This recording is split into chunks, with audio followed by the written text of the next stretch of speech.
Frigoriferi është eroi i kuzhinës, pasi ndihmon për të mbajtur ushqimin e freskët. Por a dini se jo gjithçka duhet të ftohet?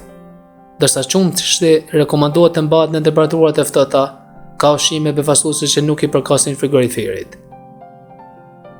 Disa nga këto mund të paraqesin rrezik për shëndetin kur ruhen në mënyrë të gabuar.